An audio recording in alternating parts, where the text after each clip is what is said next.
ఊళ్ళో పెళ్ళికి కుక్కల హడావుడి అని ఎప్పుడైనా విన్నారా అండి? మన పెద్దవాళ్ళు ఎప్పుడూ చెప్పే మాటే అనమాట ఇది. సో, మన ఇంట్లో ఏదో గొడవ జరుగుతుంటే మనకన్నా ముందు మన రిలేటివ్స్, మన చుట్టుపక్కన వాళ్ళే ఎక్కువ హడావుడి చేసేస్తారనమాట. సో, అక్కడ జరిగేదొకటి, వాళ్ళు నలుగురికి చెప్పేదొకటి. మనకన్నా ముందు వాళ్ళే నలుగురికి 4 బజార్లకి చెప్పేస్తారనమాట. ఇలా జరిగింది, ఇలా అని చెప్పేసి. అసలక్కడ జరిగింది ఒకటైతే చెప్పకపోగా మళ్ళీ ఇంకా 4 కామిచ్చి చెప్పేస్తారనమాట. అలాంటి వాళ్ళు మీ లైఫ్‌లో ఎవరైనా ఎదురయ్యారా? నాకైతే కామెంట్ సెక్షన్‌లో మెన్షన్ చేసేయండి. సో, వీళ్ళనే అంటారు కదా! ఊళ్ళో పెళ్ళికి కుక్కల హడావుడి అని చెప్పేసి. నాకు ఈ డైలాగ్ అయితే అలాంటి వాళ్ళని చూసిన ప్రతిసారి గుర్తొస్తుందండి. మీ లైఫ్‌లో ఎవరైనా అలాంటి వాళ్ళున్నారా? నాకైతే కామెంట్ సెక్షన్‌లో మెన్షన్ చేసేయండి.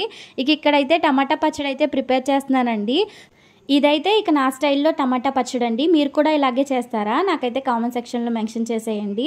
ఇక్కడ పచ్చిమిర్చి, జీలకర్ర ఫ్రై చేసేసుకొని తర్వాత టమాటాలు వేసానండి. టమాటాలు కొంచెమంత మగ్గాక దాంట్లో కొంచెమంత చింతపండు వేసుకున్నాను. అదేవిధంగా కొత్తిమీర కూడా కాస్తంత ఎక్కువగా ఉంది నా దగ్గర.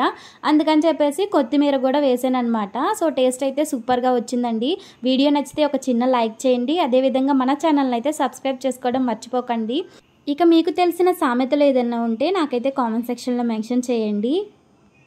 ప్లీజ్ అండి ఛానల్‌ని అయితే సబ్స్క్రైబ్ చేసుకోండి. ఎందుకంటే 500 సబ్స్క్రైబర్స్ అయితే మా హస్బెండ్ అయితే ట్రైపాడ్ కొనిస్తానన్నాడండి. సో, వీడియోస్ అయితే చేత్తో పట్టుకొని దేనికైనా ఆనిచ్చి ఫోన్‌ని తీయడం చాలా కష్టమైపోతుంది. ఫాస్ట్‌గా మీరైతే 500 సబ్స్క్రైబర్ చేసేయండి. నేనైతే ట్రైపాడ్ తీసుకోవాలని చాలా ఈగర్‌గా వెయిట్ చేస్తున్నాననమాట. వీడియో చూసి లైక్ చేయడం మర్చిపోకండి. Thank you.